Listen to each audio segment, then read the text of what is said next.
Royce De La Cruz with their top libero. I think the league's top libero. League's top libero, that's Lara right. Silva. Who, by the way, had 40 digs against LPU. 40 excellent digs. And it's a rookie scoring the first point of Game 1. That's Yen Martin flying in.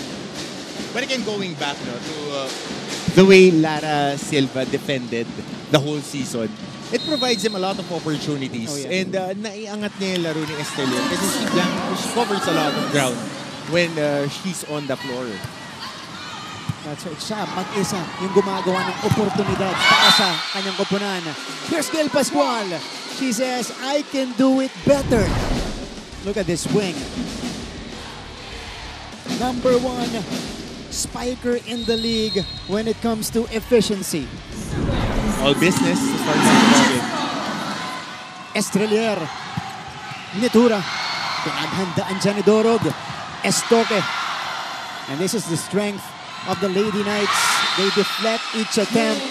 Pero wala silang magawa kay Gail Pascual. Yep, Gail is locked in and on target. First 2 attacks.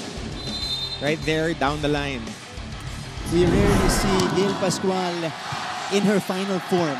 Kumbaga sa video game, huling anyo ni Gail Pascual. Bihira natin makita this season. It came out in the final match against the LBL Lady Pirates. Nasa utak ko, Super Saiyan 4. Oo nga eh, pwede. Yun agad yung naisip ko, final form. Final form. Yeah, ito si Judel Natura with a cross-court hit specialty of the house. And that's Very a sharp serve. No? Very effective, especially last game. Yeah. Oh! Win-in! Estoque finding a spot. And it's nice to see her healthy. Last time we saw her against the LPU Lady Pirates, she was crumpled like... She was in pain. Piece of paper dun sa sideline after spraining her ankle. She was in pain. She was highly emotional after rolling her ankle. It's, yeah, you're right. After a week and a half of rest, it's good to see her moving very well here. And it looks like... Especially pag tip-top shape yung athletes, ang bibilis lang recover. That's right. Gatigan. Good pass to Mondoñedo. Healthy. And Wewe Estoque scores again. Healthy, Mart. Healthy. Healthy. So 2 points for Estoque, 2 points for Gail Pascual. So fireworks up early para rito sa Benilde Lady Blazers. Looks like no restrictions today for Wewe Estoque. Gia Makilang. First time we mention her name, at least in the opening set. Oh, too strong for Estoque. So Letran will equalize here in set number 1. Halong gigil yung palo. Okay. We're in the finals now, Coach Hammer, and marami na tayong tape ng Benilde Lady Blazers on how they adjust to things in the finals. It feels like elimination round Benilde is very much different to finals Benilde. Kung ikaw ang Letran, you know, how do you stop them? How do you get at least 1 game against a defending champ? Number 1, you don't need to give up 21 points off your own errors, as we see a running hit here by Sam Velasco. And then the next part is you have to be very particular when it comes to your floor defense. Kasi attacking team tong yung Lady Blazers eh. So if you're able to contain those attacks and pop it up and help Lara May Silva, mas maganda yung chances mo. Bigyan mo yung sarili mo na more chances to attack and attempt. Meantime, here's Makilang. Scramble. Rare chance ball for Letran. De La Cruz! Wow! Royce De La Cruz. Placement. Tip. So again, nandun na naman yung Lara Silva to fabricate a possession of a chance ball. Kailangan nilang tignan yung lalong-lalo na yung mga down the line hits kasi specialty of the house yan ng Benilde. Tapos kailangan rin nilang maglagay ng isang tao dun sa campfire sa gitna dahil mahusay yung dalawang middle blockers nitong Benilde. Ooh. Attack error on Wewe Estoque. So Letran will take over the lead. And you see the Letran crowd in attendance here in Phil Oil. They are in the championship round again. And the future looks very bright for this Letran volleyball program. That's right. Back row hit. Too much heat for Estrelier. That was Gil Pascual with a swing. Just another day in the office para kay Gil Pascual. She was attacking in their last regular season game, and if this series will be her swan song. So she wants to leave nothing in the barrel niyan. Yeah. Precisely. Oh, Judel. Yeah. Ang ganda ng mga cut shot dito ng mga attackers ng Letran. Netura off a combination.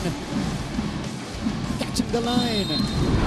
Manis yung kakapalo. Gia Makilang, serve. Gia Makilang. Sharp serve. Overpass. De La Cruz. Regalo. And it is Letran who is first to the technical timeout. Pagbalik po natin, pakikinggan natin ang unang report ni Mrs. Reguales. Kobe. Kobe. Kobe Monday. Kobe Monday. Yeah. Meron naman sa sa NCAA. Hindi, pero syempre, you wanna invite, of course, the best basketball minds. Oh, of course. The best sports minds, not just in the country, but Yeah. we gotta dream big, bro. Yeah.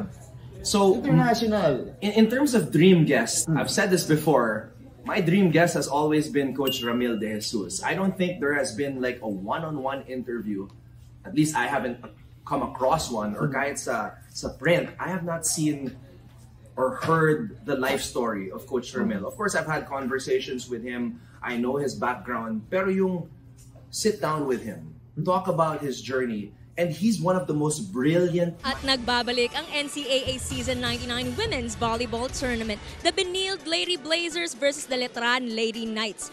The undefeated champions versus the underdogs. One team with the other, a rebuilding team. At nang makausap ko nga ang coaches nitong dalawang kupunan na to, they had much to say on their journey. Ayon kay Coach Oliver Almadro, he feels completely ecstatic to even be in the finals. He even mentions his full circle moment na dati daw siyang tagabigay ng tuwalya lamang sa kanyang teammates, pero ngayon nilalapit na ang mga Letranistas sa isang kampyonato. Para naman kay Assistant Coach JP Martires ng Lady Blazers, he spoke highly of the team's long-established system and sisterhood, which truly aided in the team's chemistry. Let's see what these polar opposite teams have in store for us, because at this point, anything is possible. Martin and Coach Hammer? Hannah, thank you so much. Kwento mula sa mga coaches natin dito. And let's start with Coach Oliver Almadro, because I feel like even though he's been through a lot of championship rounds, championship series, from the men's division to the women's division, as we take a look at Yen Martin score on this drop right here, feeling ko coming back to his alma mater, to Letran, and bringing them to the championship round in his first year, that should be on top of his list on memorable moments in his volleyball career. Nothing beats winning at home. Yeah. Nothing. Napakasarap niyan. And now you're establishing a new ground. Babalikan natin parang nga si Lara Silva, di ba?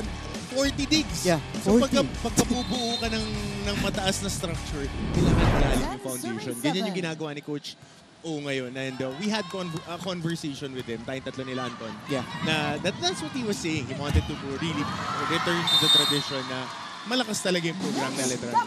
Pero itong Benilde Lady Blazers, as Hannah mentioned earlier, buong-buo itong team na to. They have that sisterhood because they've been together for such a long time already. They started the domination way back season 95. Rookie year po nila Mondoñedo yun, nila Mike Go. At neto nila Jade Hentapa and Gil Pascual. Look at that. Spike by Gil. I'm in awe, yeah. Yun nga, sinasabi natin Final Four, pero naka-cruise control lang eh. Ngayon, pakakawalan eh. Yeah. Pakakawalan talaga in the finals. Kaya mo na i-diin, boost mo na lahat. Pero Coach Hammer, isa sa mga pinakamahirap gawin sa kahit anong liga, ang maka-three-peat. Oh, definitely. Diba? Back-to-back mahirap. Mas mahirap po maka-three-peat. Last team to do that here in the women's volleyball competition was Arellano. 92, 93, 94 seasons ng NCAA. Doon po nagkampiyon ang Lady Chiefs. Estoque. Martin. 11-9, by the way, is our tally. Pascual is still unstoppable in the opening set. full speed, full swing, perfect form, and Gail Pascual really maximizing the leverage that those wonderful sets given to her. Matagal na magkasama yan. Oh, Yen Martin. Yen Martin. Targeting down the line. This rookie is fearless, coach. Tsaka matagal pa ito maglalaro. 4 more years to play, if I'm not mistaken. Fresh high school graduate, spent a year in the training pool, then getting her opportunity now. Correct. Oh, Zam Nolasco. Middle activation for Benilde. Ito pinakamahirap kalaban ng Benilde. Pagka nakakuha sila ng puntos from their attackers and sa kanilang mga middle. Pero nagbe-bend dito ang Lady Knights, but they're not breaking. Tilang. Pascual from behind. Nat. Back to Gia here. Easy pop-up. Flawan! Her turn to put it down. Ano ulit position ni Chloan nung high school? Attacker siya, di ba? Kinonvert na setter. Bihira. Well, dumalas na ngayong season ang paggawa nila, pero nire-reserva niya yan in the right moments as Angel Ledesma is able to score. Again, such an underrated middle blocker itong si Angel Ledesma, because when you talk about Letran, you first talk about Nara May, Gia Makilang, Jodel Netura, and Yen Martin. But her activity at the net, scoring and defending, Sakit. has been key for Letran this year. Laking bagay. This is outside, so Letran is able to establish a 2-point lead. Faulty first ball that time. Interestingly, Coach Hammer, Letran is the #1 serving team, while Benilde is the #1 receiving team in the league. Pero ito, Ledesma putting a lot of pressure on the first ball. Better first pass will result to another point for Zam Nolasco. Heavy-handed on those quick CDs. Zam Nolasco.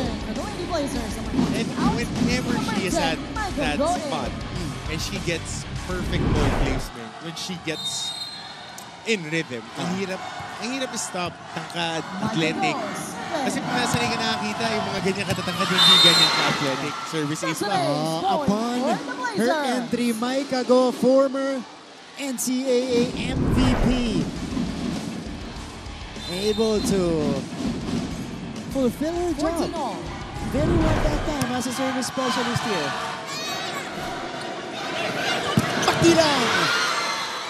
The rookie gets another point.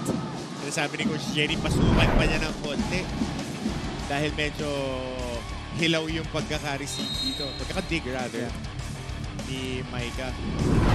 So 15-14, Letran pinapakita yung tibay dito sa set number 1. That's a good serve by Estrelier. Cross court goes in though for Jesadoro. Tsaka lahat nakaturo eh. After this, alam mo si Doro, no? Na-develop niya to, yung mga ball placement. Last year, we were not able to see a lot of those. Pero ngayon siya yung parang emergency attacker sweeper nila eh. That's right. Does a lot of things, provides a lot of stability dito sa atake ni Coach Jerry, and also getting a lot of leadership reps. Yeah. De La Cruz, too strong that time. Off the serve by Corina Pustol. So Benilde will overtake here and we'll take a 1-point lead as we go to a quick break.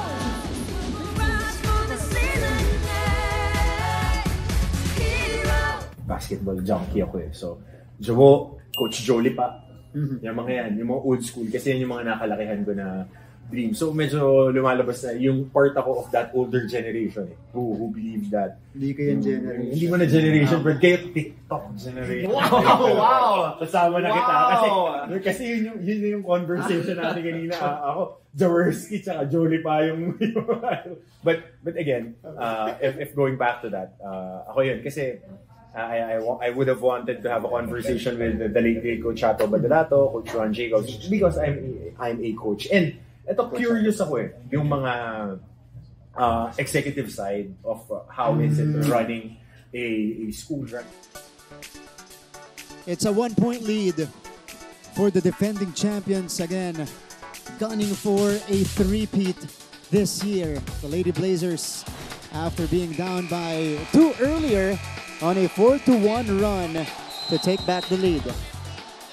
4-1 run for the Lady Blazers and being able to stabilize the ship.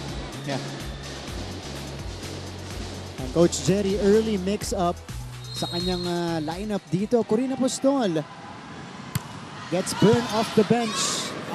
Difficult first ball there. This is a chance for the White Shirts. Makilang was there to defend. Toro puts it down. Again, emergency attack. Nag-scramble sila doon after this block. So mula sa pwesto yung mga attackers, Dorog was there on the opposite side. Getting an attack. Yeah. Squeezing through the gap. Tsaka hindi na in-overpower yung mga hits. Yeah. Ball placement. And just enough juice para maging effective. Yun ang kaibaan nila ni Wewe Estoque. Si Estoque, pag nabibigyan ng bola, Kargado talaga eh. kargado. Tumutupi pa sa area sa Apostol. Pati patong tsaka panamnam hanggang pumalo eh. Yeah. Apostol commits the service error. Pumasok na para sa Letran. Itong si Lea Tapang, replacing Yen Martin. Ito yung kanilang ano. Ito yung sixth man nila na pagka pinasok. Tumataas talaga yung ano.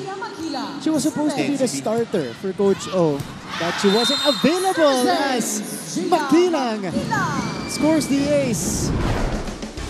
Wow! What a serve right here by Makilang, our number 5 server in the league. At least this is after the elimination round. Really impressive rookie. The building block ng Lady Knights program. Dorog. This time she is defended. Nitura! Pinalit ni Go. This is an overpass. Nat Mondoñedo activates Mitch Gamit. But her shot was too strong. Change favor tayo dito. Pero that was a good read. Medyo nanggigil lang si Mitch. Alright, this is almost the same theme. Kapareho nung elimination round match nila. Letran hanging around until the middle portion, pero kinulang sila ng panapos. And that's what you want if you're not the really veteran squad. Gusto mo nandoon ka lang sa mga latter rounds, you can steal rounds. Yeah. You can get that 10-8. Mga ganyan. Pero ito, attack error ulit mula sa Benilde. Coach Jerry calls for time. Hindi nahirapan pa yung third ball. Nagtataka kayo. Anong gagawin nyo? Hindi kayo dumidepensa, nanonood kayo, nakatayo kayo dyan.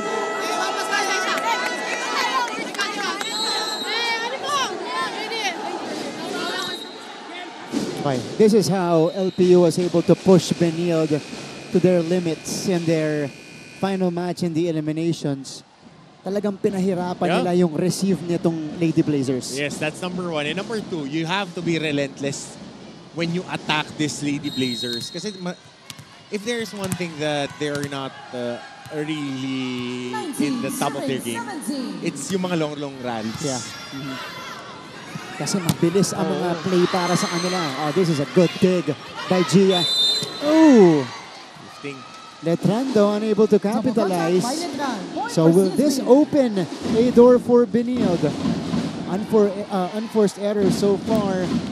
Benilde has more. This is uncharacteristic for this team, who is usually a very disciplined and efficient unit. Lea Tapang off the block.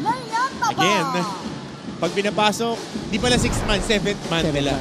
Pag pinasok, ang ganda lagi ng inilalaro nila. Tumataas yung intensity ng team. Tsaka hindi takot eh. Tapang eh. Tapang. Hindi takot makipagbakbakan. Nasa apelido eh. By the way, these are 3 beach volleyball players.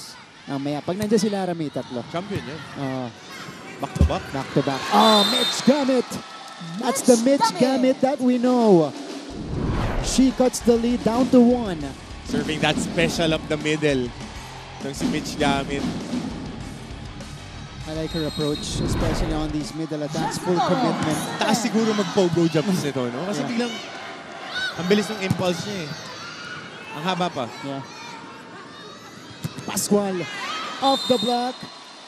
At pagporsyentuhan po ang labanan. Sino pang ibang pupuntahan ni Cloan kundi si Gail Pascual lang.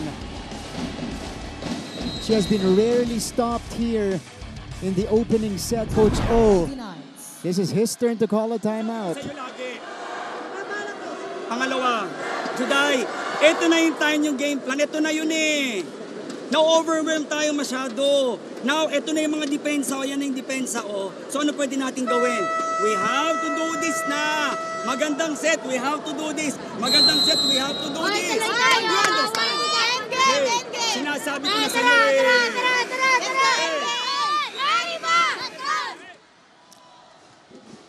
We see the sea of green. Oh, Chantal Laude. Former courtside reporter, now a junior correspondent here in the NCAA. Of course, we also have the Letran crowd cheering on. But this is a good crowd from Taft. Tapang too strong.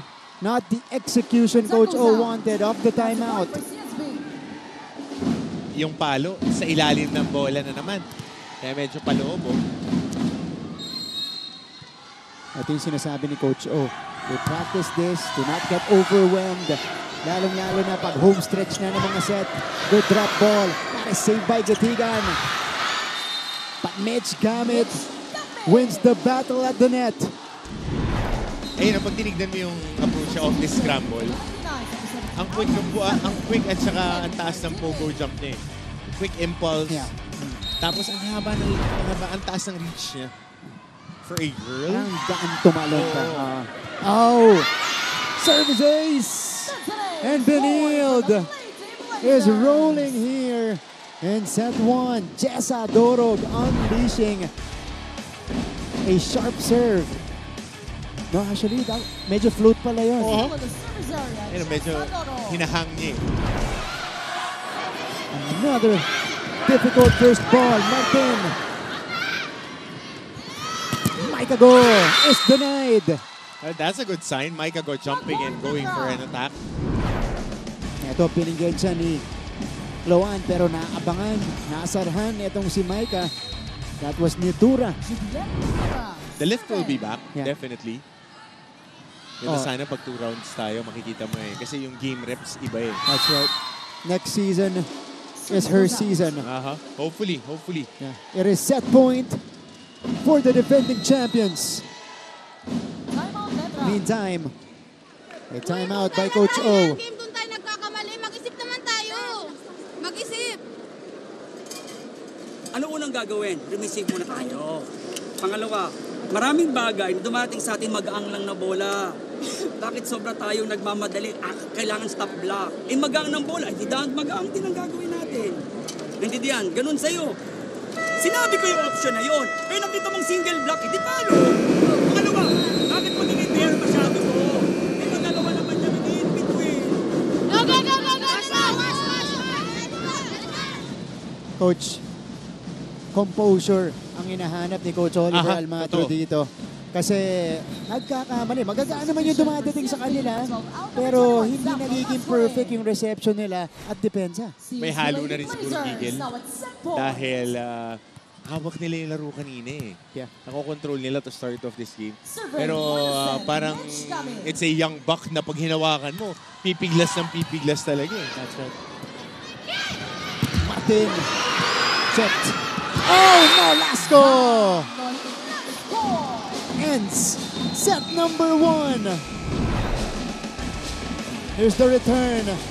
Door was shut. Overpass. And it is taken care of by Sam Nolasco. Benilde